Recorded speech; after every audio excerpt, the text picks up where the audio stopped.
गोसावी यांच्या चरणी सादर वंदन करून आजच्या माझ्या या व्याख्यानाला मी प्रारंभ करणार आहे. मला वाटतं राम मंदिरात जे जे साधक येतात त्या सगळ्यांना हा श्लोक आता पाठ झाला आहे आणि माझा उद्देशच तो होता की समाधी मंदिरावर गाभाऱ्यात आत तिथे प्रवेश करताना वरती हा श्लोक लिहिलेला आहे.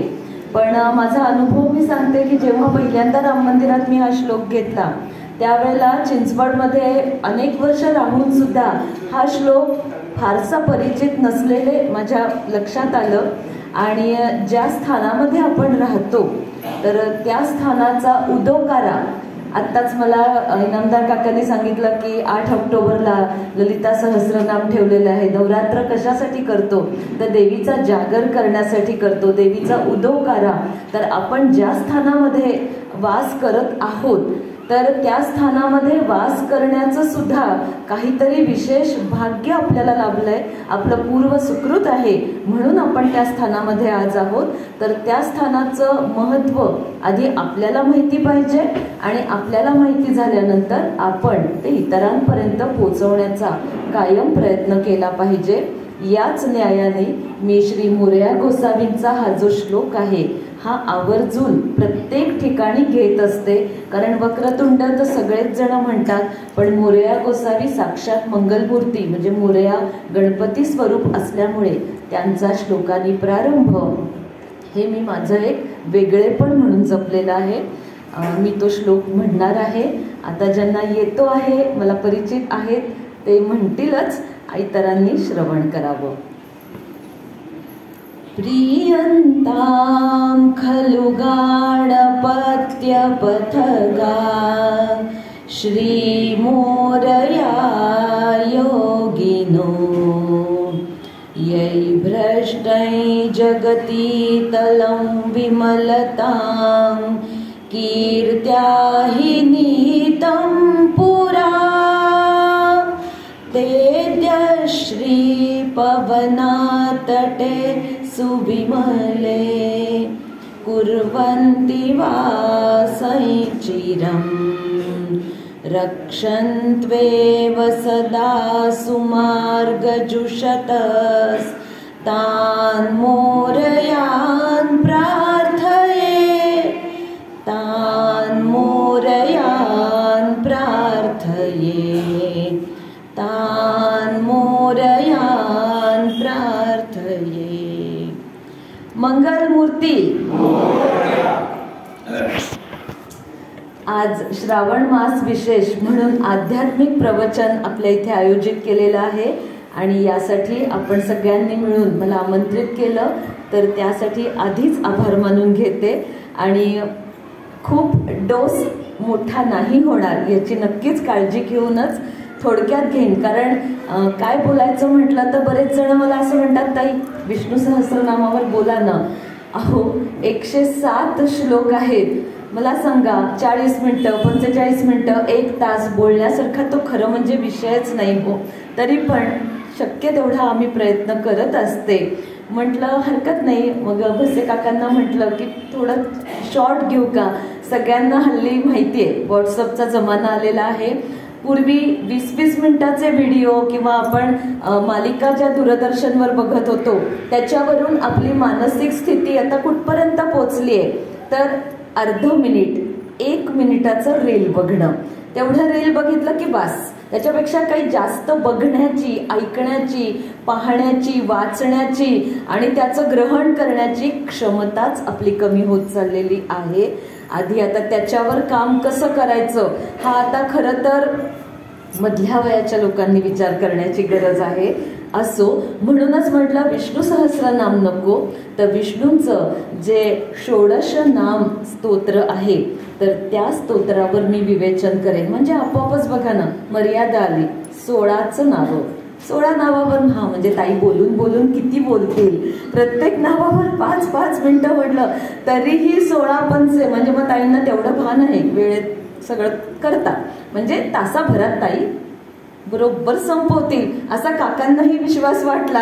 लगेच म्हणजे फोनवर आमंत्रण देतात काय आणि लगेच विषय सांगतो काय आणि विषय लगेच अप्रूव्ड होतो, झालं लगेच मला व्हॉट्सअपवर पाठवा, फायनल, पुढे चर्चाच नाही. इतकं फास्ट, कारण जमानाच तसा झालाय ना, फास्ट रील टाकायचं, अर्ध मिनिट 1 मिनिटाचं रील, पण ना त्या रीलवर एक थोडा आक्षेप म्हणून आधीच बोलून घेते.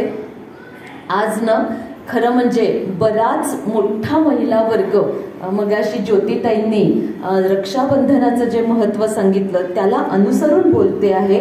आज असं झालेलं आहे की बराचसा मोठ्या प्रमाणावर महिला वर्ग हे रील करण्यात गुंतलेला आहे. प्रत्येक गोष्टीचं रील करायचं आणि ते आपल्या व्हॉट्सअपच्या स्टेटसवरून टाकायचं. काय नक्की साध्य करतात ठाऊक नाही, पण कुठेतरी याच्यावर सुद्धा सखोल विचार करण्याची गरज आलेली आहे. देशामध्ये काय प्रमाणावर घटना घडतायत, कुठल्या प्रकारचं आपल्याकडून त्याच्यावर कार्य किंवा आपण म्हणूयात उत्तर अपेक्षित आहे, तर त्यासाठी काही करायला आपण वेळ द्यायचा आहे का? मी स्वयंपाकघरात मोदक कसे केले इथपासून सगळंच, म्हणजे माझी फुलझाडं असो, मी कुठे बाहेर टूरवर गेले, सगळ्याच रील करायचं आणि ते रील छान छान गाणी लावायची आणि टाकायचे आणि स्टेटसला इन्स्टावर लोकांचे लाईक मिळवायचे. याच्यामध्ये मोठ्या प्रमाणावर महिला वर्ग व्यस्त होताना दिसतो आहे. याच्यावर हो, मी एक स्वतः महिला असून डायरेक्ट आक्षेप माझा महिलांवरच आहे. विचार करा आणि काहीतरी विचार करण्यासाठी, प्रबोधन आपल्यामध्ये जागृत करण्यासाठीच खरं तर या सगळ्या व्याख्यानं, प्रवचनं यांचा उद्देश असतो. म्हणून थोडीशी सुरुवात, कारण आपण आधी स्तोत्र घेऊयात आणि हा डोस आधीच का देऊन घेतला, कारण या स्तोत्राची जी सुरुवात आहे तीच काकांनीही मगाशी 4 ओळी त्याच्या घेतल्या. तेव्हा खरं सांगू का, मी पण आज ना कधीही कागद घेत नाही. गंमत कशी असते, त्यांनी उल्लेख केला की इनामदार काका कधीही कागद सुद्धा न घेता सगळं प्रास्ताविक करतात.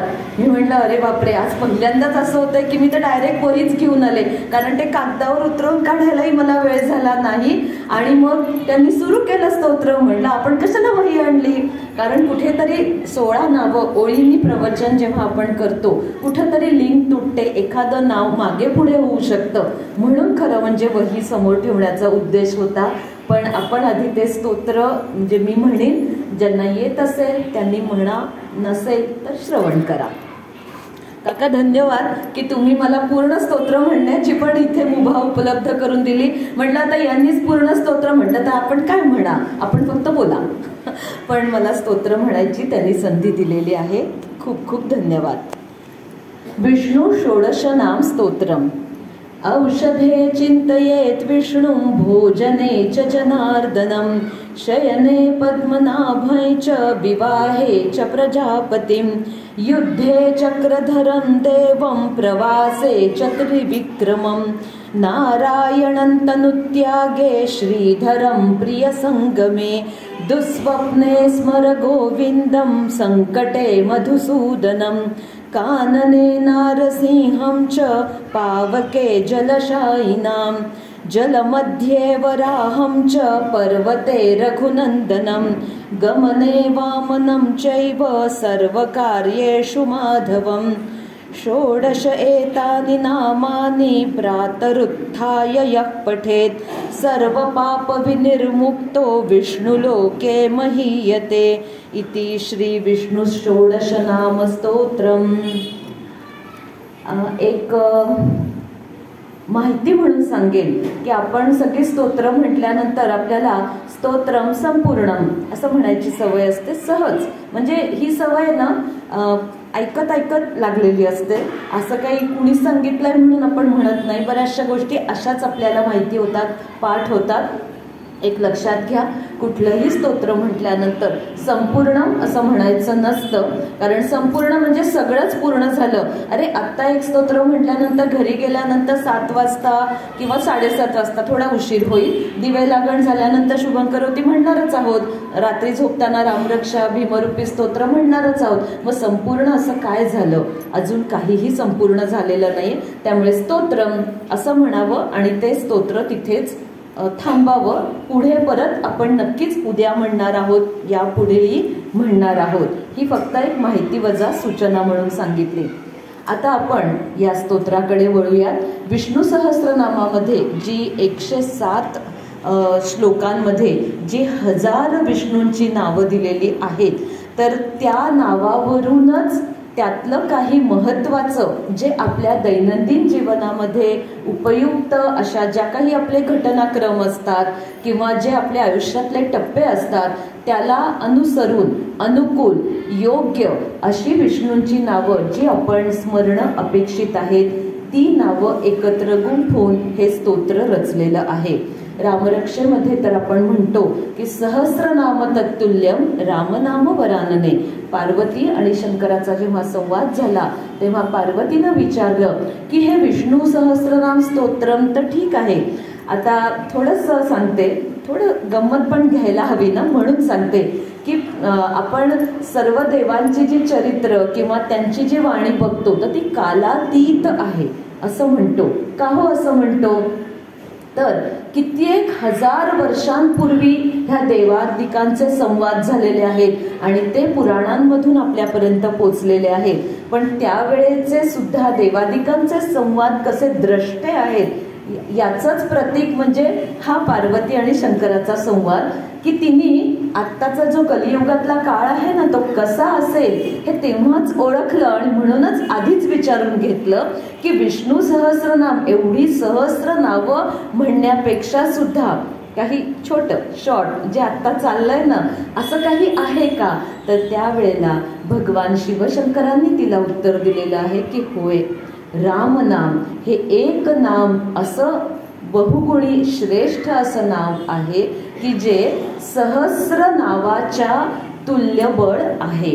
म्हणजे एवढी सहस्र नावं जर उच्चारणं शक्य नसेल तर तुम्ही फक्त आणि फक्त रामनामाचा जप किंवा रामनामाचा उच्चार करू शकता आणि त्या नावामध्ये सुद्धा ह्या सहस्र नावं उच्चारल्यामुळे जे काही पुण्य तुम्हाला मिळेल असा जो तुमचा एक आशावाद असतो, हो आशावादच असतो, कारण फलश्रुती असते ना प्रत्येक स्तोत्राला, सगळं दिलेलं असतं की हे स्तोत्र म्हटल्यानंतर काय काय होणार, मग ते सगळं माहिती झालं म्हणजेच आपल्या मनामध्ये आशा निर्माण झाली आणि मग त्या आधारे, त्या आशेच्या आधारे आपण स्तोत्र म्हणत असतो की हे स्तोत्र म्हटलं तर विष्णू सहस्त्रनाम म्हटलं तर काय काय त्याचे फायदे होणार आहेत. आपल्याला सगळ्यांना आता हे परिचित झालेलं आहे.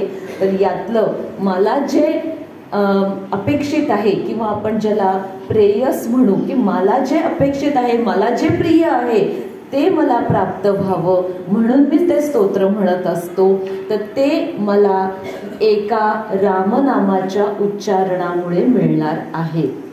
तरी सुद्धा आपल्या म्हणजे संस्कृतीमध्ये जे देवादिक किंवा सणवार, व्रतवैकल्य, परंपरा याच्यावर सुद्धा ना लक्षात येतंय का, मी मगाशी रीलचं किंवा महिलांचं जे बोलले तर थोडं प्रमाण कमी व्हायला लागलंय. आपल्या सणांवर काहीतरी विचित्र विनोद निर्माण करून ते पुढे पाठवणाऱ्यांमध्ये सुद्धा महिलांचाच सहभाग दुर्दैवाने अधिक असतो. सहज म्हणून गंमत म्हणून त्या आपल्या आपल्या ग्रुपवर पटापट फॉरवर्ड करत राहतात, पण याच्यातून किती चुकीचे संदेश पोचतात, आपल्या धर्मावर किती प्रकारचे मग बोट दाखवणारे आपल्या आजूबाजूलाच तयार होतात याची कदाचित आपल्याला कल्पना येत नाही. आणि म्हणूनच खरं तर असं आहे की इतक्या विविध उपायांनी की तुला आता कसं आहे, प्रत्येक माणूस म्हटला तर सत्व, रज आणि तम या 3 गुणांनी त्याची प्रकृती बनलेली आहे. म्हणजे प्रत्येक माणसाची आवड निवड, त्याचा स्वभाव, त्याचं आचार विचार हे सगळं निश्चित वेगळं असणार आहे. आणि भगवंतांनी श्रद्धात्रय विभाग योग किंवा गुणत्रय विभाग योगामध्ये म्हणजे 14वा आणि 17वा गीतेचा अध्याय याच्यामध्ये या 3 गुणांविषयी अर्जुनाला उल्लेख करून सांगितलेला आहे की हे 3ही गुण प्रत्येक जीवाच्या ठायी असणारच आहेत. फक्त कसं असणार आहे, जेव्हा एखाद्या स्पर्धेचं बक्षीस जाहीर केलं जातं तेव्हा जो प्रथम क्रमांक असतो त्याला मध्ये एक उंच पोडियम दिलेलं असतं आणि त्याच्या भोवती दुसरा आणि तिसरा नंबर थोडेसे खालच्या टप्प्यावर उभे असतात. तसंच आपलं असतं की हे तीनही गुण आपल्या ठाई असतातच असतात. एक प्रथम क्रमांकाचा असतो आणि उरलेले दोन थोडेसे खालच्या क्रमांकावर असतात. प्रत्येकाची प्रकृती इतकी भिन्न आहे की प्रथम क्रमांकाचा गुण कुणाचा कुठला असू शकतो हे सांगणं अवघड असतं. त्याही व्यक्तीला ते कळत नाही, पण असतंच. पण अभ्यासाने हे कळू शकतं आणि मग आपल्या ठाई कुठल्या गुणाची वृद्धी अधिक आहे, मग जर माझ्या ठाई तमगुणाची वृद्धी अधिक आहे तर ती माझी मला माहीत असते आणि इतरांकडून सुद्धा ना मला हळूहळू कळायला लागते. कशी कळायला लागते? सहजगत्या माझ्या अपरोक्ष ऐकावं. लोक काय बोलतात, फार चिडक्या आहेत, फार कठोर आहेत किंवा ह्यांना फार राग लवकर येतो, हे आपल्यापर्यंत येऊन धडकतं कुठे ना कुठेतरी. पृथ्वी इतकी गोल आहे ना, इथे बसून तुम्ही जे काय बोलाल ना ते परत गोल फिरून माझ्यापर्यंत येतच येतं. मग आपल्याला कळतं ना की अरे बापरे, माझ्याबद्दल माझ्या माघारी असं बोललं जातं काय. याचा अर्थ काय की माझ्यामध्ये तमगुणाचा प्रभाव अधिक आहे. म्हणजे बघा, माझीच प्रकृती कुठली आहे ही मला बरोबर समजते. मग त्याच्यावर मी अभ्यास करणं अपेक्षित आहे की नाही. मग त्याच्यावर अभ्यास करून माझ्यामध्ये जर वारंवार तमगुणाचा जर उद्रेक अधिक होत असेल तर तो मी प्रयत्नपूर्वक कमी करत करत रजगुणापर्यंत येणं, हेच तर अभ्यासेपी समर्थोसी.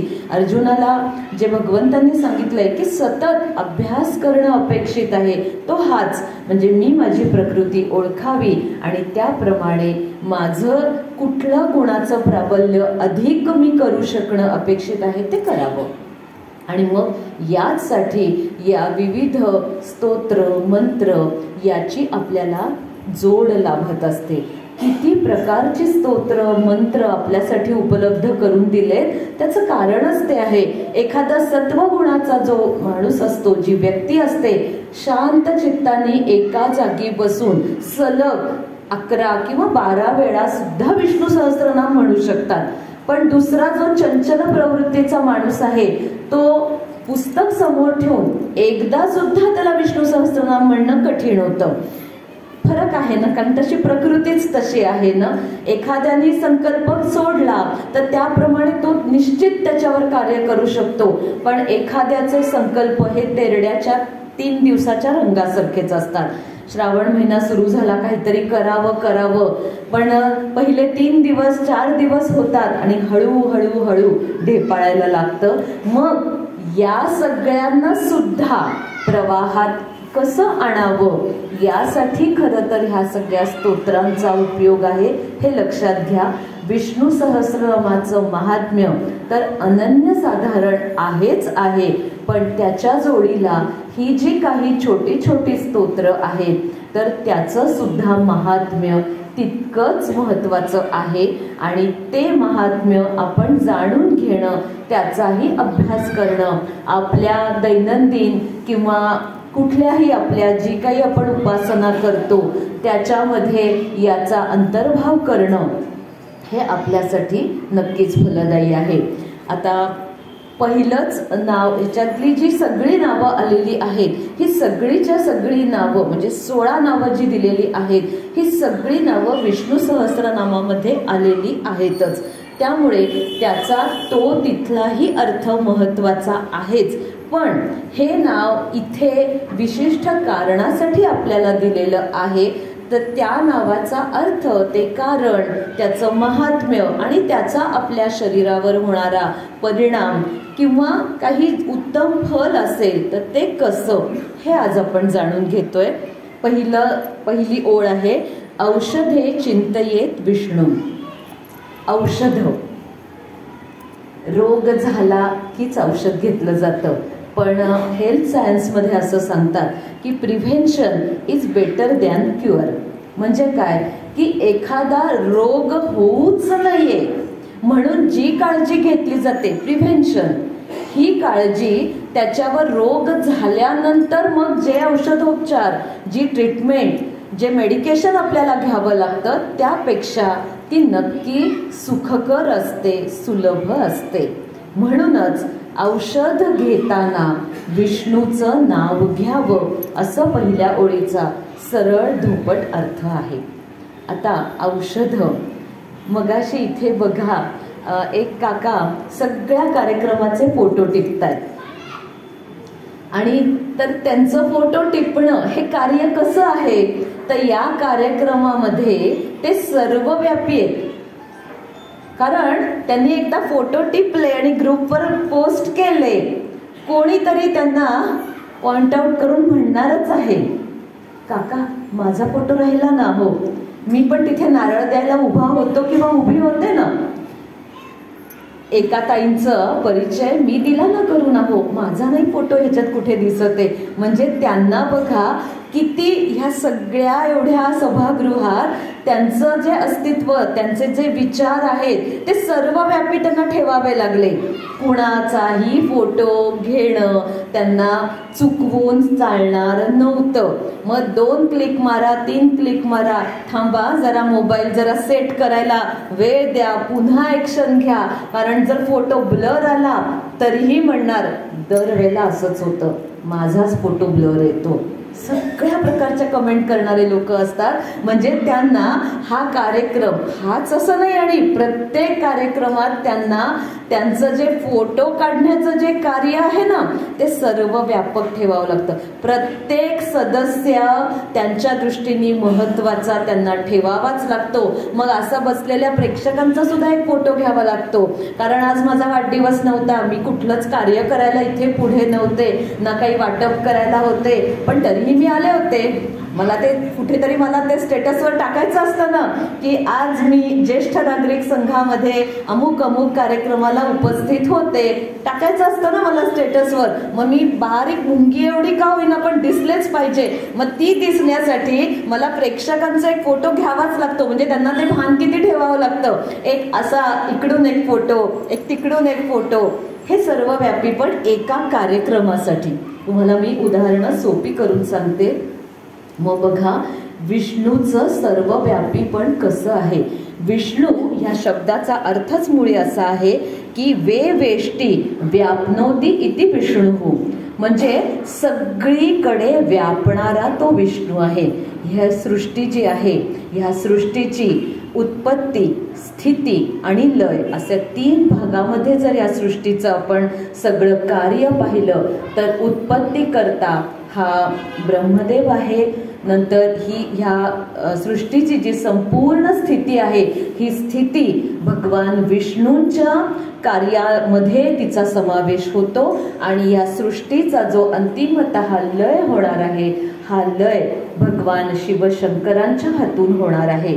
मग सृष्टीचा पालन करता हा विष्णू आहे. म्हणूनच कलियुगामध्ये विष्णू सहस्रनामाचं महात्म्य आहे. आणि नवविधा भक्तीमधली नामस्मरण ही जी भक्ती आहे, तुम्हाला तो श्लोक माहीत असेल तर त्या श्लोकामध्ये सुद्धा श्रवणम कीर्तनम विष्णुस्मरणम, विष्णुस्मरण असंच श्लोकामध्ये सुद्धा नाव आहे. विष्णूंचं स्मरणच आपल्याला अधिक फलदायी आहे. कारण या सृष्टीचा हा पालनकर्ता विष्णू आहे. मग जो माझा पालनकर्ता आहे साहजिकच मी त्याच्या नावाचा जप करेन तर मला ते अधिक चांगली त्याची फळं मिळणारच आहेत ना. तसंच आहे की कुठल्याही कार्यक्रमाचे जे अध्यक्ष असतात, जे प्रमुख पाहुणे असतात, त्यांचा इथे 10 वेळा उच्चार करावाच लागतो. कारण त्यांच्यावरच तो कार्यक्रम सगळा पुढे चालणार असतो. तसं असतं मंडळी की विष्णूचं नाव घ्याल तर तुम्हाला खूप चांगल्या गोष्टींचा लाभ होणार आहे. आणि मग आता हा विष्णू जो आहे हा सर्वव्यापक आहे. ओम विश्वम विष्णुर म्हणजे बघा ओम झाल्यानंतर ओम हे सुद्धा विष्णूंचंच एक नाव आहे. आणि आधी विश्वाचा उल्लेख करून नंतर विष्णूचं नाव आलेलं आहे. विष्णू सहस्त्रनामातला पहिला श्लोक आहे हा. तर हे विश्व आधी, कारण तुम्हाला काय दिसतंय, तुम्हाला भगवान विष्णू दिसत आहेत का? नाही दिसत आहे. पण तुम्हाला हे जे जड स्वरूपातलं जे विश्व आहे, म्हणजे ही चराचर सृष्टी आहे, तुम्हाला झाडं दिसत आहेत, नदी दिसते, समुद्र दिसतोय, वारा दिसत नाहीये पण तो जाणवतो आहे, वाऱ्याचा आवाज येतो आहे, म्हणजे ही पंचमहाभूत तर दिसत आहेत आणि आपण सगळे त्याच्याबरोबर दिसतोय. म्हणजे विश्व जे आहे ना ते आपल्याला कुठे ना कुठेतरी आपल्या दृष्टीपथामध्ये येत आहे. विष्णू तसा दिसत नाही. म्हणजे श्लोक करताना सुद्धा जे आधी म्हणजे हा सूर्य हा जयद्रथ आधी तुम्हाला दाखवावं लागतं ना, तसं हे विश्व तुम्हाला दिसतंय ना, मग हे विश्व आधी लक्षात घ्या आणि हे विश्व ज्याच्यामुळे याची स्थिती चालू राहिलीये तो विष्णू, याचं नाव सुद्धा नंतर आलेलं आहे. मग ह्या विष्णूच्या नावाचं स्मरण औषध घेताना का बरं? आता माझे खूप पाय दुखतायत सध्या, किंवा मला पाठीचा त्रास होतोय, आपण डॉक्टरकडे जातो, तो आपल्याला एक औषध लिहून देतो. मग तो कधी 7 दिवसाचा कोर्स असतो, कधी महिन्याभराचा कोर्स असतो, डिपेंड्स. तुम्ही ॲलोपॅथीकडे जाताय, आयुर्वेदिक डॉक्टरकडे जाताय का होमिओपॅथीकडे जातो, त्याप्रमाणे त्यांचं सगळं प्रिस्क्रिप्शन बदलतं. मग ते एक औषध आपल्याला लिहून देतात. आता ते औषध त्यांनी सांगितल्या पद्धतीप्रमाणेच घेणं पण अपेक्षित आहे. आता गोळी असेल, लिक्विड असेल, होमिओपॅथीच्या छोट्या छोट्या गोळ्या असतील, आयुर्वेदाचे काढे असतील, तर सांगितल्याप्रमाणे सकाळ, दुपार, संध्याकाळ नियमित मी त्याचा डोस घेणार आहे. मात्रा किती? एवढीशीच असते. ते औषध घेतल्यानंतर, माझ्या ते पोटात गेल्यानंतर पुढे काय होतं त्या औषधाला माहीत आहे का? म्हणजे माझ्यासमोर बाटलीत जे लिक्विड आहे, जी गोळी आहे, त्या गोळीला ठाऊक आहे का की ह्या व्यक्तीचे पाय दुखतायत म्हणून आपण ह्या व्यक्तीच्या पोटात चाललोय? नाही ना माहिती. ती गोळी पोटात जाणार आहे, ती माझ्या थेट रक्तामध्ये मिसळणार आहे आणि रक्त आपल्या नसा नसात भिनलेलं असतं. म्हणजे ते रक्त, त्या रक्तामध्ये ते औषध किती? एवढंच असतं. एक गोळी असते किंवा एवढंच औषध असतं आणि ते माझ्या रक्तामध्ये थेट मिसळतं आणि ते रक्त माझ्या नसा नसांमधून प्रवाहित होत असतं. आणि काय आश्चर्य, 7 दिवसाचा कोर्स लिहून दिलेला असतो आणि 3च दिवस होतात आणि मला जाणवतं की अरे माझे पाय दुखायचे थोडे कमी झालेत. कसं काय? तर हेच तर, ही काही जादू नाहीये. रक्तामध्ये भिनल्यामुळे रक्त सगळ्या आपल्या अणुरेणूतून प्रवाहित होतं आणि त्या ज्या औषधाचा जो गुण असतो त्याला बरोबर जिथे काम करणं अपेक्षित आहे ते काम तिथे होतं. म्हणजे असं उलटं नाही होत. कधी कधी होतं. म्हणजे पित्ताची प्रकृती असेल तर पित्ताची गोळी आधीच घ्यावी लागते, कारण स्ट्रॉंग डोस जर झाला तर मग पित्त उफाळून येतं, त्याचे साईड इफेक्ट्स होतात. पण ते सुद्धा सगळं डॉक्टर आधी विचारून घेतात. तर मला एवढंसं औषध घेतल्यानंतर नेमके माझे पाय दुखायचे बरे होतात ना? जादू नाहीये, कारण ते रक्तामध्ये प्रवाहित होऊन माझ्या पायापर्यंत ते पोचतं आणि माझ्या पायांवर त्याचं कार्य होतं आणि माझे पाय दुखायचे थांबतात. विष्णूचं हेच तत्व आहे. विष्णू सर्वव्यापी आहे. तो इथे आहे, तो तिथे आहे, राम मंदिरामधल्या रामाच्या मूर्तीमध्ये आहे, खळाळणाऱ्या सागरांच्या लाटामध्ये आहे, गडगडणाऱ्या नभामध्ये आहे. सगळीकडे तो विष्णू व्यापून राहिलेला आहे. कुठेही तुम्ही बघा, कुठल्याही दिशेला साद घाला, विष्णू तिथे आहेच. ते एवढीशी औषधाची गोळी ती आपल्या शरीरात जाते, आपल्या रक्तामध्ये मिसळते आणि अपेक्षित गुण आपल्याला ती देते. तसंच हे विष्णूंचं नाव आहे की त्या नावाचा तुम्ही फक्त उच्चार करा, तुमच्यामध्ये काही ना काहीतरी सकारात्मक बदल हा निश्चित होणार आहे. आणि जसं मी आधी म्हटलं त्याप्रमाणे की prevention is better than cure. जर कायमस्वरूपी विष्णूंचं स्मरण तुम्ही करत असाल तर मी असा दावा करणार नाही की रोग होणारच नाही. आपले जे भोग असतात, मोठ्या मोठ्या साधू पुरुषांना सुद्धा ते भोग चुकलेले नाहीत. गोंदवलेकर महाराजांचा दमा त्यांना नाही चुकला, प्रज्ञाचक्षू गुलाबराव महाराजांना वयाच्या अवघ्या 8व्या-9व्या महिन्यामध्ये अंधत्व प्राप्त झालं. ते भोग त्यांना चुकलेले नाहीत किंवा त्यांनी परमेश्वराकडे अशीही प्रार्थना केली नाहीये की हे भोग माझे सरू दे. नाही, ते भोग भोगूनच सरू देत. म्हणजे रोग होणारच नाही असं नाही, होईल ना, होणार.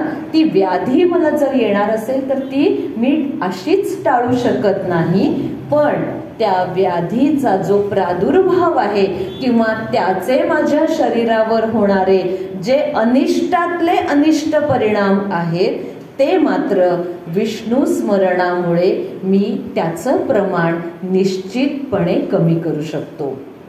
जसं आपण आयुर्वेदिक औषधांमध्ये आपली तीच भावना असते की हो बाबा, ॲलोपॅथीची औषधं घेतली ना फार स्ट्रॉंग पडतात आणि 8 दिवसात बरं वाटायला लागतं, पण काही नाही, 2-3 महिन्यांनी ना पुन्हा तेच दुखणं उद्भवून येतं. त्यापेक्षा आयुर्वेदिक कोर्स करा, वेळ लागतो, वर्ष पण लागेल, पण तुम्हाला ना नक्की याच्यातून तुमची सुटका होईल.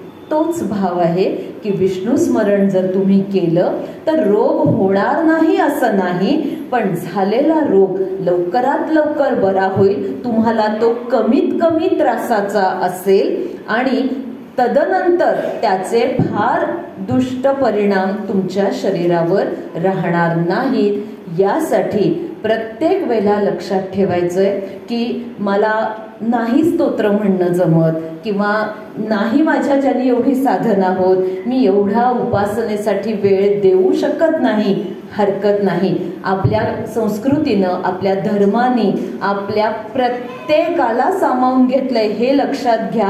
हेच तर आपल्या धर्माचं, आपल्या संस्कृतीचं खूप मोठेपण आहे की छोट्या बाळाला जसं अगदी आई अंजारून गोंजारून घास भरवते ना, हे बघा आता 2च घास राहिले, खरं म्हणजे अजून चांगला एवढा एवढा भात राहिलेला असतो, त्याला लक्ष नसतं, ते थोडंसं खेळण्यात गुंगलेलं असतं. झालं झालं संपत आलं, हे बघ आता 1च घास राहिला, काऊचा राहिलाय आणि मग चिवचा, त्याच्या पुढेही 5-6 घास असतात, पण तीच काऊ तीच चिव 4-4 वेळा आई उच्चारत जाते, ते मूल गुंगून जातं आणि तो सगळा वाटीभर ताटलीभर जो काय भात घेतलेला असतो तो संपतो.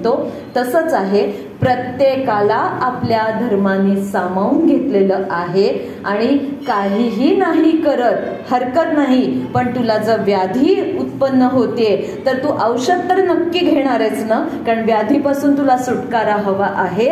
मग हे औषध घेताना बाळा, खरंच आपण बाळच आहोत ना, त्या परमात्म्याची आपण लेकरं आहोत ना, तर बाळा फक्त औषध घेताना विष्णूचं स्मरण कर.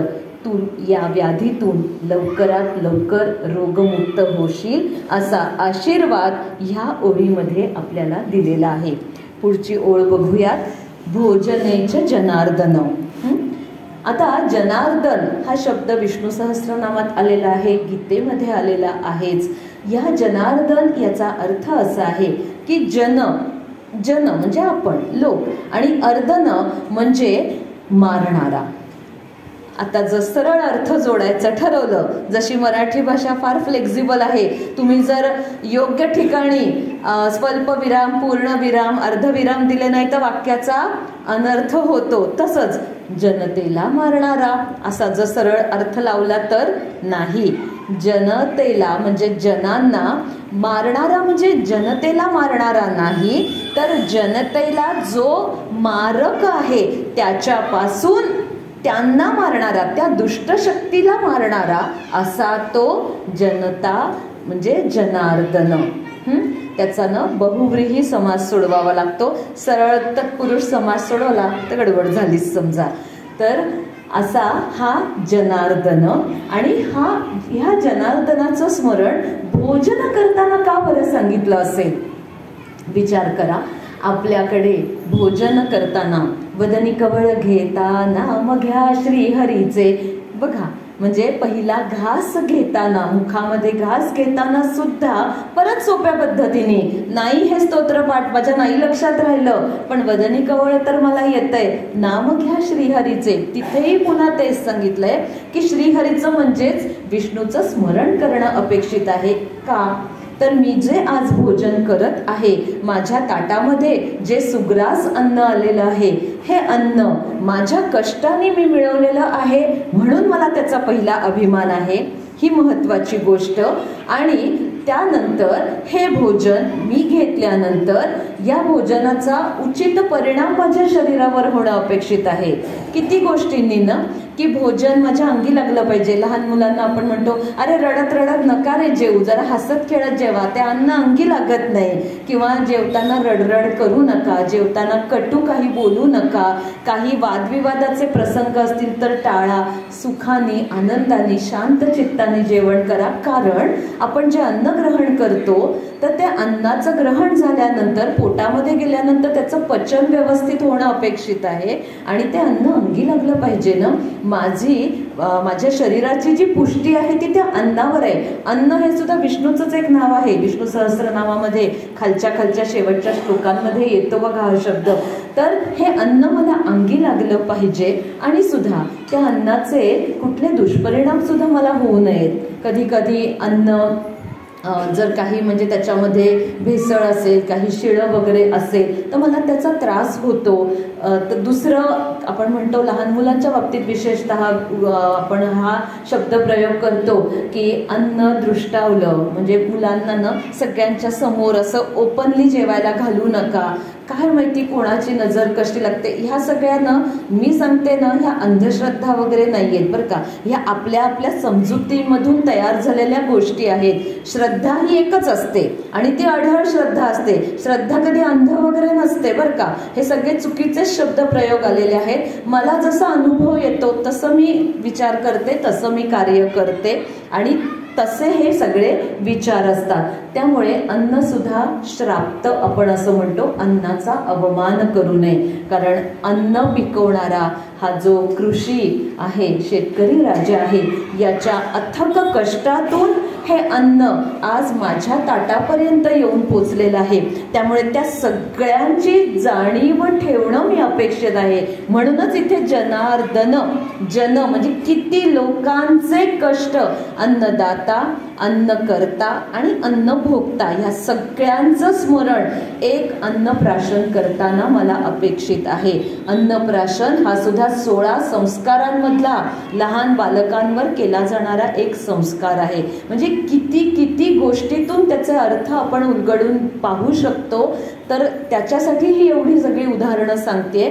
आणि दुसरं महत्त्वाचं, स्वातंत्र्यपूर्व काळामध्ये आपल्याला ठाऊक असेल की अनेकांनी म्हणजे ती रेशनवर मिळणारी ज्वारी म्हणा किंवा गहू म्हणा याच्या कथा म्हणजे मी पण ऐकलेल्या आहेत. अतिशय म्हणजे निसत्व किंवा काही म्हणजे त्याच्यात सत्व नाहीच असं अन्न सुद्धा खाऊन जगण्याची वेळ आलेली आहे. स्वातंत्र्यवीर सावरकरांनी काळ्या पाण्याची शिक्षा भोगताना त्यांना ज्या प्रकारचं अन्न पुरवलं जात होतं त्याचीही वर्णनं आपल्याला ठाऊक आहेत. तरी सुद्धा त्या अन्नाला सुद्धा त्यांनी कधीही अवमानित केलेलं नाही. अन्नाचा अवमान कधी करायचा नसतो. आणि मग हे जे तत्व आहे अन्नाचा सदैव मान राखायचा, अनेकांच्या कष्टातून आज माझ्या पानामध्ये सुग्रास भोजन मला प्राप्त झालेलं असतं. या सगळ्यांचं स्मरण सर्व जनतेने करणं अपेक्षित आहे ना, म्हणून जनार्दनाचं स्मरण आहे. आणि दुसरं असं की मी माझ्या ताटामध्ये रोज पंचपक्वान्न खाईन ना, मी माझ्या पैशाने कमवते, कुणाच्या बापाची मला भीती आहे असा कधीच त्याच्यामध्ये व्ह्यू नसावा की हो मला जे पाहिजे ते मी खाऊ शकतो किंवा शकते. पण जर माझ्याच आजूबाजूला एखादा जर भुकेलेला असेल किंवा जो अन्नान्न दशा आपण ज्याला म्हणतो अशी व्यक्ती जर माझ्या परिचयात असेल तर माझ्या ताटातला घासातला घास काढून मी त्याला देणं हे सुद्धा अपेक्षित आहे. अन्नदान हे म्हणूनच या युगातलं श्रेष्ठ दान आहे. मी रोज पुरणपोळीचं जेवण करून फक्त मीच एकटं धष्टपुष्ट होईन तर मी एकटीच उरेन, बाकीचे लोक उपासमारीने मरतील तर माझं कौतुक करायला तरी 4 माणसं पाहिजेत असा स्वार्थी हेतू का होईना मनामध्ये धरा, पण आपल्याबरोबर सहजगत्या इतरांना सुद्धा कसं 2 वेळच्या पोटापुरतं भोजन प्राप्त होईल याचाही विचार करा. म्हणजे सगळ्यांचा विचार करायचा आहे. म्हणून इथे जनार्दन ह्या नावाची उपाययोजना केलेली आहे की भोजन प्रसंगी जनार्दनाचं स्मरण करावं. फक्त मी एकटा नाही. खरं तर मी एकटा काय करू शकतो? वेळ पडली तर मला शेतामध्ये जाऊन धान्य पिकवून ती सगळी प्रक्रिया पूर्ण करून माझ्या ताटामध्ये भोजन मी एकटीच करू शकते? नाही शकत. अनेक लोकांचे कष्ट त्याच्यामध्ये जोडलेले असतात. त्या सगळ्यांचं स्मरणही मनामध्ये करायचंय आणि जनार्दनाचं स्मरण करायचंय. म्हणजे ते भोजन कसंही असलं, म्हणजे गरीबाला आपण म्हणतो की कांदा भाकर खाऊन सुद्धा तो धष्टपुष्ट असतो आणि श्रीमंतांना पंचपक्वान्नाचं भोजन करून सुद्धा त्यांची तब्येत ही सदा ढासळलेली असते. त्याच्या मागची कारणं थोडी वेगळी आहेत, पण तुम्ही काय खाता याच्यापेक्षा ते कुठल्या भावनेने खाता हे सुद्धा महत्त्वाचं आहे. आणि ही सगळी भावना फक्त माझ्या एकटीच्या मनामध्ये नको, तर सगळ्यांच्या मनामध्ये दृढ व्हावी. म्हणून जनार्दनाचं स्मरण. याच्यानंतर शयने पद्मनाभंच. पद्मनाभ हे सुद्धा भगवान विष्णूंचं एक नाव आहे. तर ह्या पद्मनाभ, पद्म म्हणजे कमळ, ज्याच्या नाभीतून पद्म म्हणजे कमळ उमललेलं आहे, असा तो पद्मनाभ, असा श्री भगवान विष्णू. आपण त्याचं जे नेहमीचं प्रचलित चित्र पाहतो तर शेषशायी आहेत भगवान विष्णू, त्यांच्या नाभीमधून कमल फुललेलं आहे. आणि असा हा पद्मनाभ, याचं स्मरण शयने का बरं दिलं असेल? तर शयन म्हणजे झोप. तर भगवान विष्णू सुद्धा शेषशाहीच आहेत, पण ते शेषशाही असताना सुद्धा या सृष्टीचं जे सगळं कार्य आहे, कार्यभार आहे, तो ते यथोचित सांभाळत आहेत. आणि त्याच्यातूनच म्हणजे नाभीतून जे पद्मकमल आलं, त्या पद्मकमलात, त्या कमळातच पुन्हा ब्रह्मदेवाची उत्पत्ती झालेली आहे आणि सृष्टीचं चक्र अव्याहत चालू राहिलंय. म्हणजे झोपेमध्ये सुद्धा भगवान विष्णूंचं कार्य अखंड चालू आहे. आणि हेच कार्य मी सुद्धा झोपेमध्ये माझ्याकडून होणं अपेक्षित आहे. आता तुम्ही म्हणाल कसं काय गोल गोल फिरवताय? झोपा म्हणजे कष्ट करून दिवसभर श्रमल्यानंतर किमान 6 ते 7 तासांची गाढ निद्रा आपल्याला अपेक्षित आहे. बघा, ही निद्रा माणसाला आरोग्य संपन्न बनवत असते. ज्याला मनामध्ये नाही ते विचार, त्याला निद्रानाश जडतो. माझी झोप सुद्धा कशी हवी? भले मी अगदी 5 तास 6 तासच झोपत असेल तर तरी सुद्धा ती झोप शांत आणि समाधानयुक्त झोप असेल तर मला आपोआप दुसऱ्या दिवशी जाग सुद्धा विदाऊट अलार्म येणार आहे. आणि जाग येण्यासाठी झोपताना आपण खूप संकल्प करून झोपतो की उद्या सकाळी मला 5चाच गजर आहे, उठून मला पटापट हे आवरून तिकडे जायचं, इकडे जायचं, हे येणार आहे, ते येणार आहे, किती गोष्टींचा आपण सगळे मनसुबे झोपण्यापूर्वी रचतो आणि झोपतो. पण जर मला दुसऱ्या दिवशी जागच नाही आली तर, जाग न येणं ह्याचा दुसरा अर्थ लक्षात येतोय तुमच्या, नाही आली तर सगळे माझे मनसुबे काल रात्री जे मी मनात योजले होते ते तिथेच थांबलेले आहेत. म्हणजे ती जाग येणं सुद्धा अपेक्षित आहे. आता ज्याची जेवढी आयुष्याची दोरी तेवढीच ती जाग येणार आहे हे मान्य, पण ती विशिष्ट वेळेमध्ये जाग येणं. आणि बघा, लक्षात घ्या, जाग आल्यानंतर असं होत नाही ना की काल रात्री मी कोण होते मला आठवतच नाहीये, काय माहिती मी कुठे आहे, असं काहीही होत नाही. जाग येता क्षणी काल रात्री जिथे आपलं कार्य थांबलेलं होतं, जिथे आपला विचार प्रवाह आपणच तो तिथे फुलस्टॉप दिलेला होता, स्थगित, की आता मला गाढ झोपायचंय, तो त्या क्षणापासून चालू होतो, सुरू, लगेच कामांना वेग येतो. आणि हे सगळं त्या पद्मनाभाच्या कृपेमुळे होतंय. तुम्हाला आता त्याचं बरोबर म्हणजे त्याची जी इथे योजना केलेली आहे या नावाची, त्याचं कारण बरोबर नेमकं समजलं असेल. माझी झोप शांत अपेक्षित आहे आणि मला दुसरे दिवशी पुन्हा कार्यरत व्हायचं आहे. माझा मेंदू हा तल्लख असणं अपेक्षित आहे. आणि गाढ निद्रेमध्ये सुद्धा आपल्याला जर आपल्या नावाने कोणी जोरात हाक मारली तर आपल्याला एका क्षणात जाग येते, कारण आपला मेंदू अहोरात्र कार्यरत असतो. मी झोपले तरी रात्री मी जेवण करून झोपलेली आहे, झोपेमध्ये माझं पचन चालू असतं, माझ्या ऑल रिफ्लेक्स ॲक्शन्स सगळ्या चालू असतात. तुम्हाला गदागदा कोणी हलवलं तर तुम्हाला जाग येते, तुमच्या नावाने कोणी हाक मारली तर तुम्हाला जाग येते, कारण तुमचा मेंदू कार्यरत असतो, मेंदू झोपत नाही. शरीरामधल्या ज्या सगळ्या महत्त्वाच्या म्हणजे रेस्पिरेटरी सिस्टीम आहे, डायजेस्टिव्ह सिस्टीम आहे, सगळ्या कार्यरत असतात. श्वास चालू असतो ना झोपेमध्ये सुद्धा, अन्नाचं पचन चालू असतं ना, अन्न थांबत नाही ना. बघू सकाळी उठल्यावर, नाही सकाळी उठल्यावर नाही झालं तर मग गडबड होते. त्यामुळे सगळ्या क्रिया चालू असतात आणि ह्या क्रिया चालू असण्यासाठी, त्या सुखनैव चालू असण्यासाठी शयनेच पद्मनाभम. त्याच्यानंतर चौथं नाव आहे विवाहेच प्रजापतीम. आता विवाह हा 16 संस्कारामधला एक प्रमुख संस्कार आहे.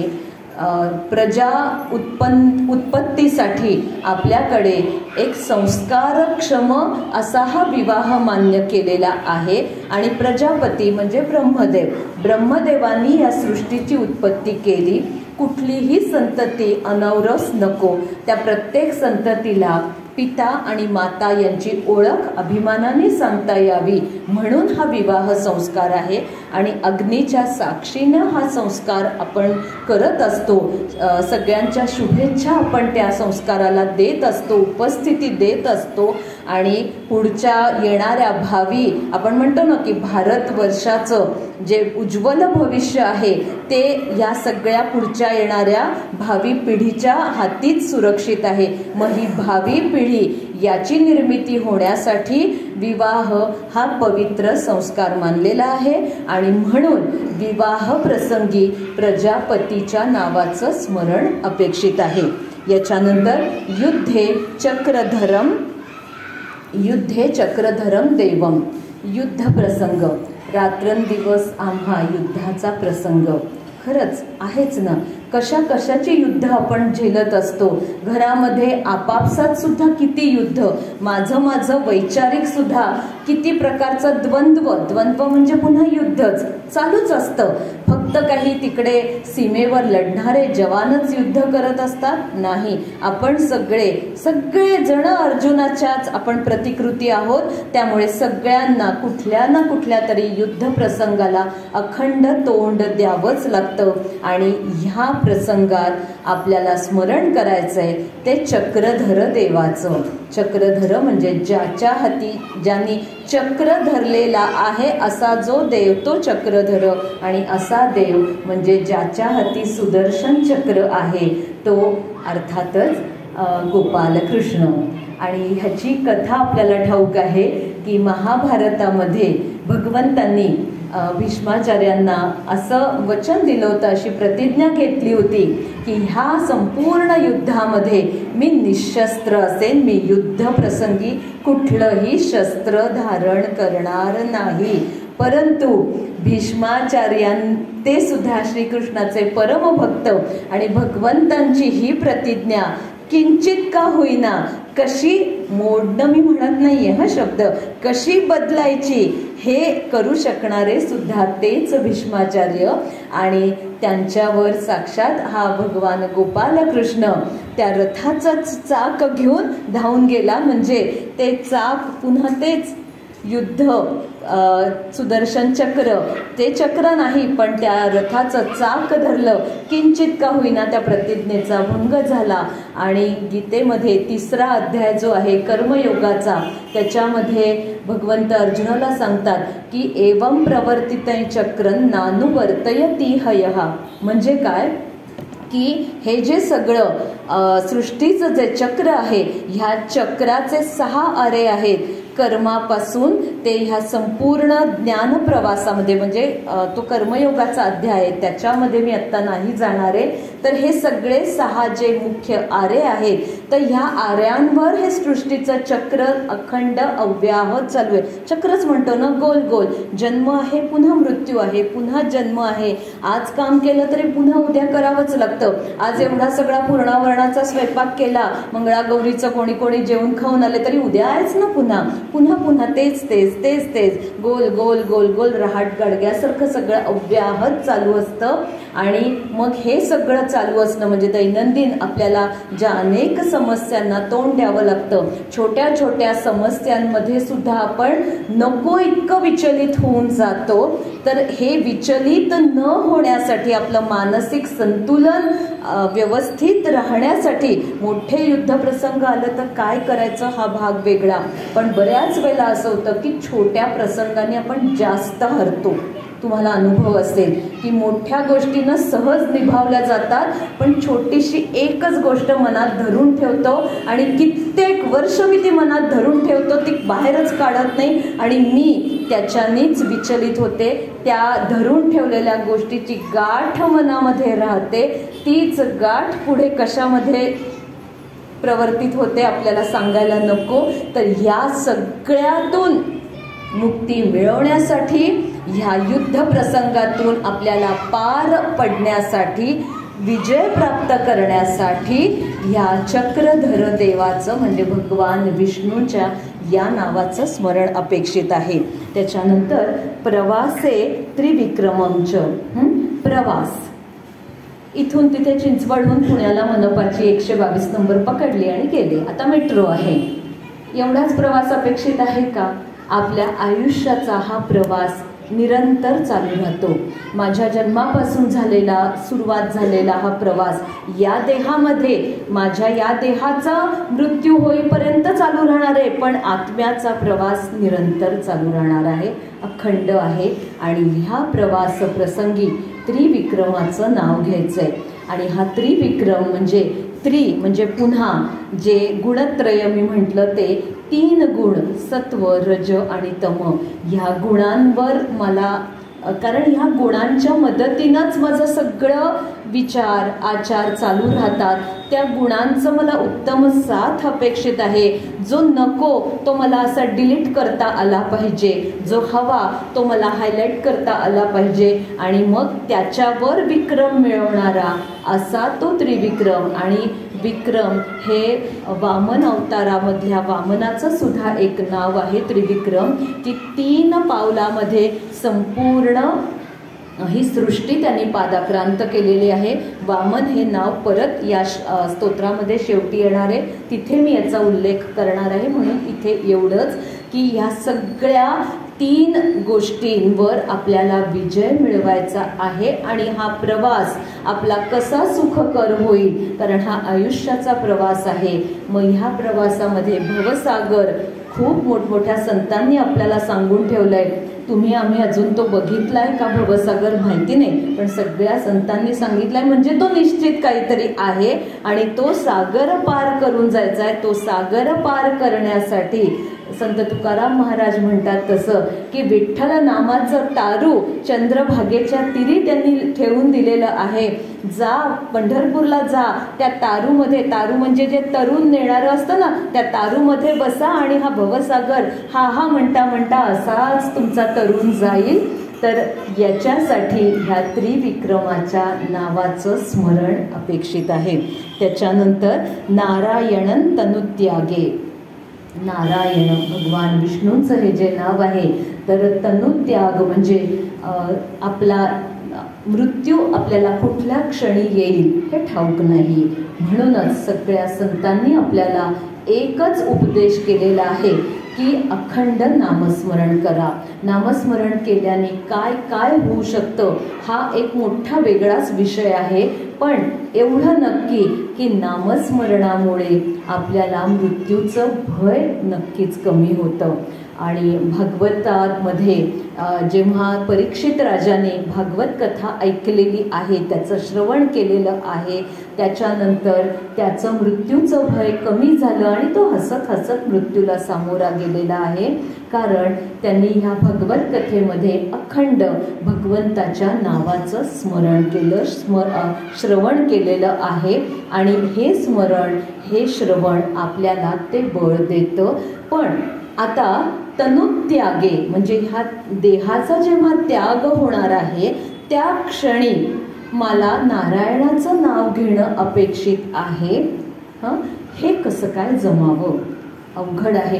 एकतर ती वेळ, तो क्षणच मला ठाऊक नाही, तर मग हे माझ्या मुखातून येईल का? आणि जे माझ्या सवयीचं असतं, जे माझ्या सरावाचं असतं तेच माझ्या मुखातून पटकन येणार आहे ना. मातृभाषेची कथा आपल्याला ठाऊक आहे. कितीही सोंग घेऊन ते सगळेजण झोपलेले होते आणि झोपलेला असताना त्यांच्या डोक्यावर पाणी ओतल्यानंतर जो तो आपल्या मातृभाषेतच आई ग किंवा अंब ह्या उच्चारांमध्ये जागा झाला.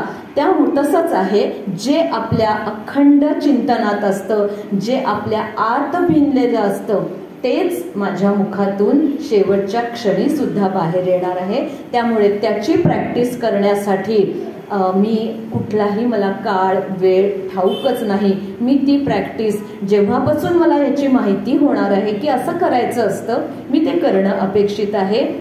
आणि अजामेळाची गोष्ट आपल्याला ठाऊक आहे की त्याच्या मुलाचं नाव नारायण असं त्यांनी ठेवलेलं होतं आणि खूप पापी होता तो.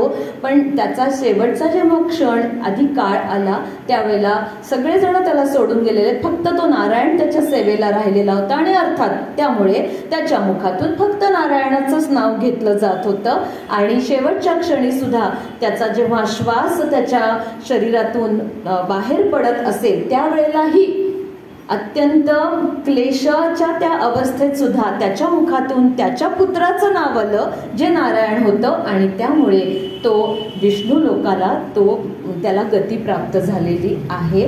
असं हे नारायणाचं नाव आपल्या आयुष्यामध्ये रोजच्या प्रॅक्टिसमध्ये दैनंदिन जीवनामध्ये तुम्ही स्मरण करा. म्हणजे कुठलाही क्षण जरी शेवटचा झाला तरी तो गोडच होईल, नारायणाच्या स्मरणामध्येच व्यतीत होईल. श्रीधरम प्रिय संगमे. आता श्रीधरम हे नाव भगवान विष्णूंचं आहे. श्री म्हणजे अर्थात लक्ष्मी.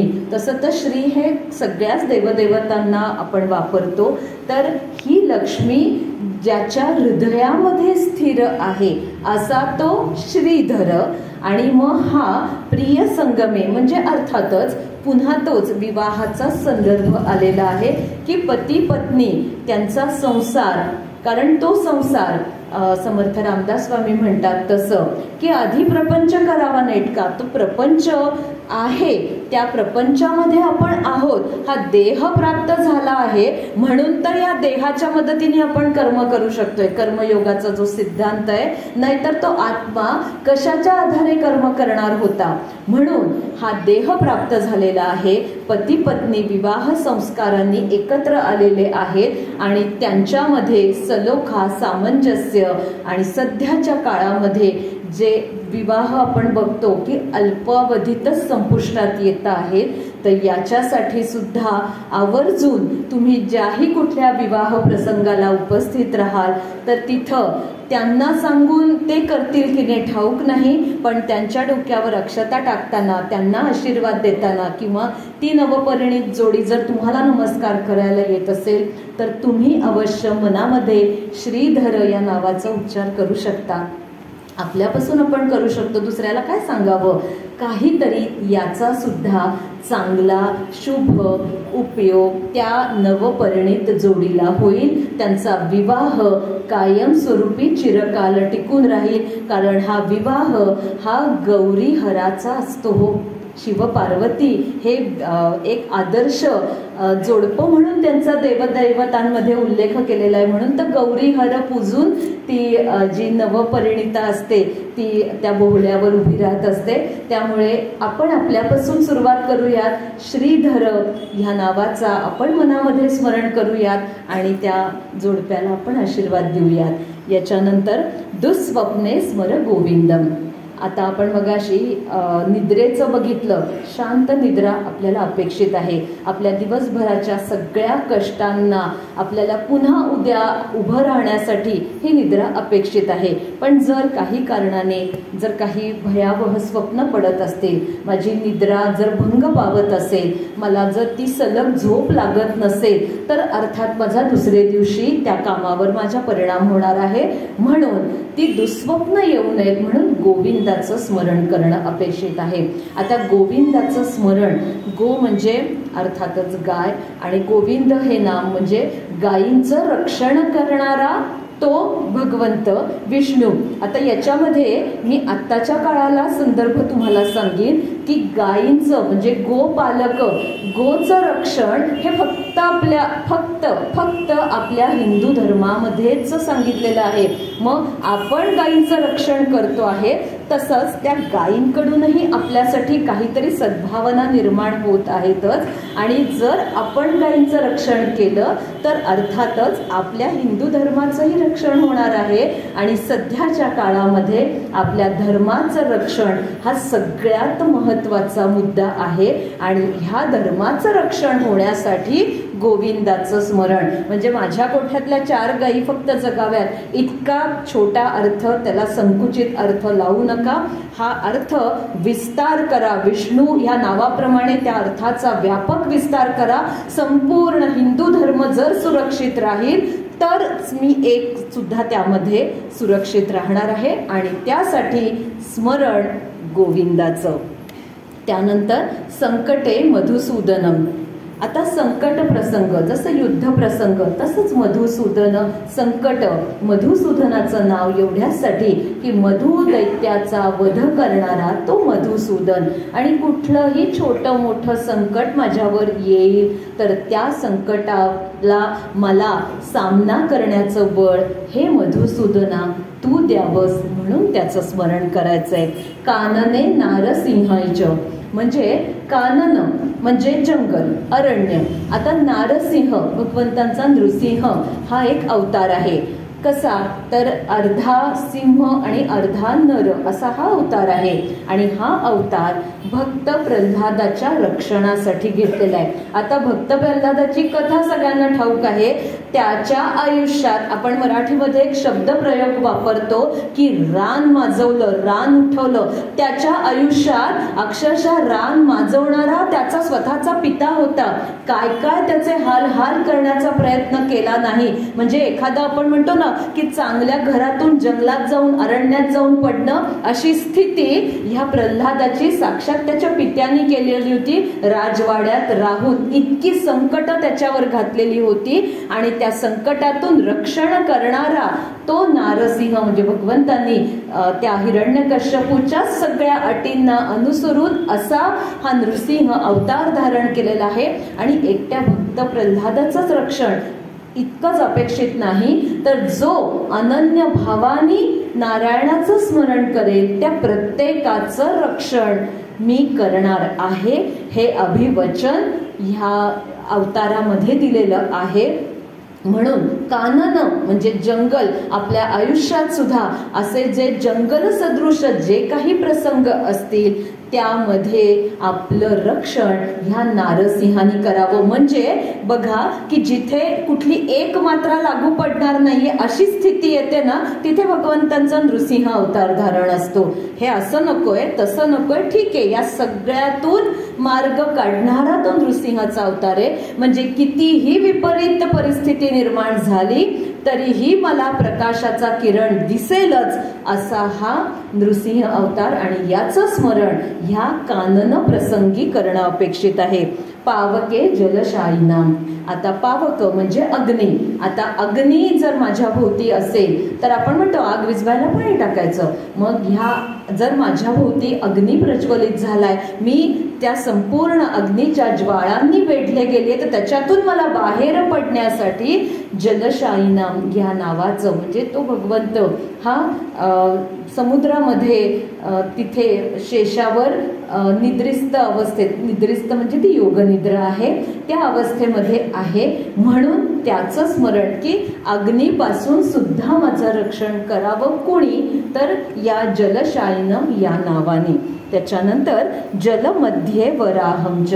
आता पाण्यामध्ये जर अतिप्रसंग होतात, आपल्याला ठाऊक आहे पुराच्या पाण्यामध्ये बुडून मृत्यू होतो किंवा पुराच्या पाण्याने गावाच्या गावं वेढली जातात, अनेक सगळं नुकसान होतं. अशा प्रसंगी ह्या वराह या नावाचं स्मरण अपेक्षित आहे. कारण वराह अवताराची कथाच अशी आहे की ह्या पृथ्वीला जिथे खालच्या पाताळ लोकांमध्ये राक्षसांनी नेऊन ठेवलेली असते, त्या पृथ्वीला या समुद्रातून आपल्या 2 शिंगांवर वर घेऊन येणारा हा वराह अवतार आहे. म्हणजे पुन्हा तेच की कितीही विपरीत अशी परिस्थिती निर्माण झाली की आता पुढे काही नाही, सगळं जलमय. आपण म्हणतो की काही दूर दूर डोळ्याला दिसत नव्हतं, जिथे नजर जावी तिथे पाणीच पाणी. पुराच्या प्रसंगी असे लोकांचे अनुभव आपल्याला ऐकून ठाऊक आहेत.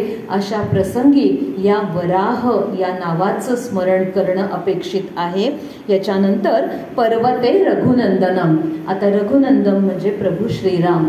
आता यांचं नाव पर्वत म्हणजे काय बाबा जोडलं असेल तर पर्वत म्हणजे आपण म्हणतो ना एक एक अडचणींचे डोंगर उभे राहिलेत आयुष्यात, हे डोंगर मी कसे पार करणार, मोठा प्रश्न पडतो ना. आपल्या ह्या सगळ्या मराठीतल्या उपमा आहेत. तर प्रभू श्रीरामांपुढे सुद्धा राज्याभिषेक होणार होता.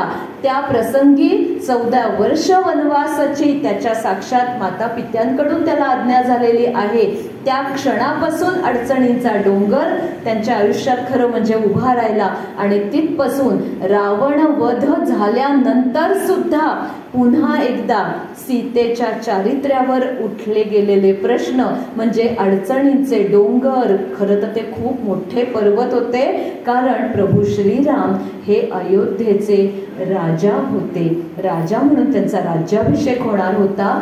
आणि अशा प्रसंगी एवढे सगळे अडचणींचे पर्वत श्रीरामांनी मनुष्य देह रूपामध्ये अवतार धारण केल्यामुळे कुठलीही म्हणजे दैवी शक्तीचा न वापर करता हे अडचणींचे सगळे डोंगर सगळे पर्वत लीलया पार केलेले आहेत. मला कुठलीही जादूची कांडी नको आहे.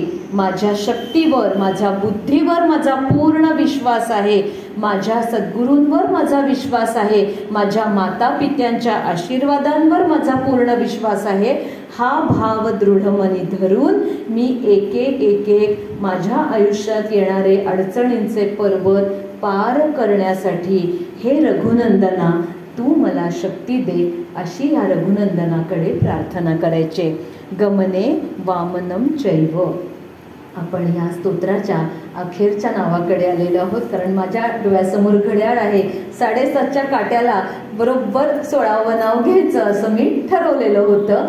तर गमने वामन चैव. आता पुन्हा तेच की गमन इथून तिथे जाणं.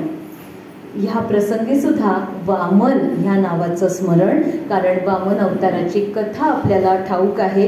कथा मी उद्धृत करणार नाहीये, पण त्या बळीराजापासून या संपूर्ण चराचर सृष्टीचं रक्षण करण्यासाठी वामन अवतार झालेला आहे. आणि वामन अवतारामध्ये त्यांनी 3 पावलांमध्ये संपूर्ण म्हणजे पृथ्वी लोक आहे, आकाश लोक आहे आणि पाताळ लोक आहे, हा संपूर्ण पादाक्रांत केलेला आहे.